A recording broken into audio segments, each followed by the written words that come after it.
participants. And so we're looking for 10 seconds of you and your family sharing via video. You can just take it with your phone about how you've seen God moving and blessing your family's life in the midst of this crisis. Speaking of families, I have with me today a special guest, Rachel Reynolds. And Rachel is our new Director of Family Engagement Ministry. And we've been recruiting volunteers.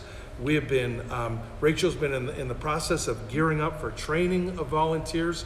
And I thought it would be awesome just to spend a few moments with you in front of the congregation so that people can get to know a little bit about who you are. Share with them, how did you come to Joy? So our family moved to the St. Louis area last summer officially. I moved in June with the girls. My husband moved the previous January. We started right away looking for a church. And having been around churches for a very long time, I can quickly peruse websites and know, oh yes, we want to visit this one. No, we don't want to visit this one. And was getting really frustrated. So one day my kids and I were driving down Highway K and we saw the billboard or the clean up highway sign for Church at the Bar. Yes. And I thought, oh, let me Google Church at the Bar and see if this might fit. And we came across Joy Community Church through the Highway K billboard sign. Went to visit one Sunday and it was just meant to be. It was a good fit for our family and it was exactly what we were looking for. That's awesome. And since I've gotten to know you, I really believe that it was meant to be as well. Talk about your passion for family engagement ministry. Where does that come from?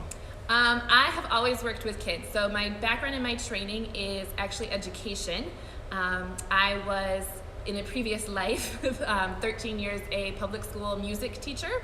So I spent half-hour sections with kids K through 5, rotating 540 kids into my classroom every week.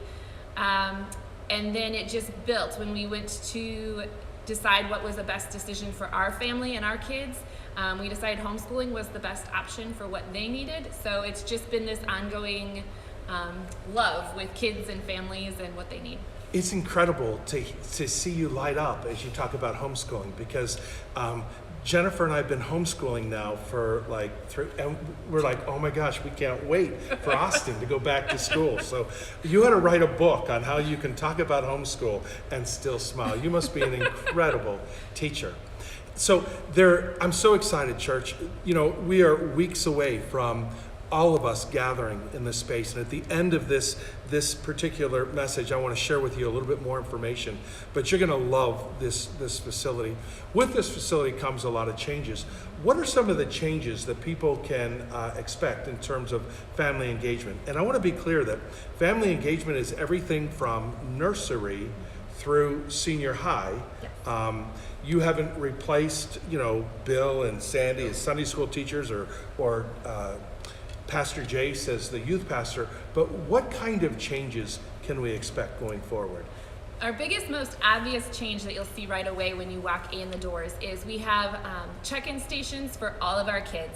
That way we can keep tabs on who's in the building, where are the kids in the building, and heaven forbid, in the case of an emergency, we would be able to track where everybody is and what's going on with especially our little youth. Another change that you'll see coming is we are streamlining and making sure communication is open with our curriculum and our lessons, so that what our preschool friends are getting in their lessons and in church, it feeds into what they'll get in kids' church, feeds into what they'll learn from Sandy and Bill in Sunday school, feeds into what they'll learn from Jace in youth group, so that everything builds upon itself and the kids have a comprehensive view of the gospel message and God's love.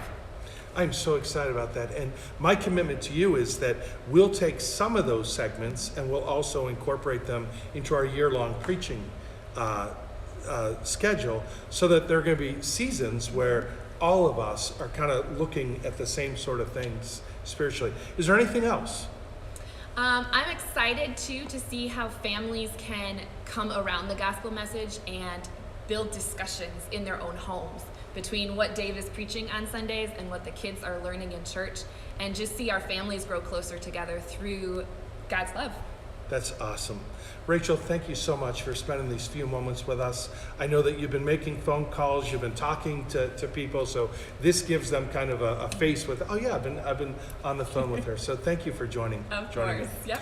Hey, the last thing I want to share is we have an elder meeting this coming Monday night. We're going to hopefully get much more clarity about the actual date that we're going to open.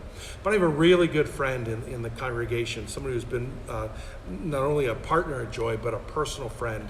And she called me and she was really upset that we hadn't started worshiping yet. She's like, why are we afraid? And I just want to clear the record with everyone that the reason we're not worshiping inside this building yet is not fear. It is not a fear-based decision. We really believe, the elders of our church believe that it is about being responsible, and it's about being positive. Now, if there was no other way for us to worship, I am certain that we would be gathering in this place. But for the next several weeks, we're going to continue to do the online streaming. So please continue to join us at 9:30 tomorrow morning. I promise you it's going to be a very meaningful Mother's Day message. But this isn't a fear-based decision. This is what we believe God is calling us to do. But I promise you, we are closer today than we've ever been to opening up this facility. And when we do, we're going to have a glorious celebration. We really are. Last thing, watch in your inboxes on Wednesday morning for the link to the Thursday Zoom meeting. Love you guys. Can't wait to see you. Happy Mother's Day weekend, and we're going to celebrate tomorrow.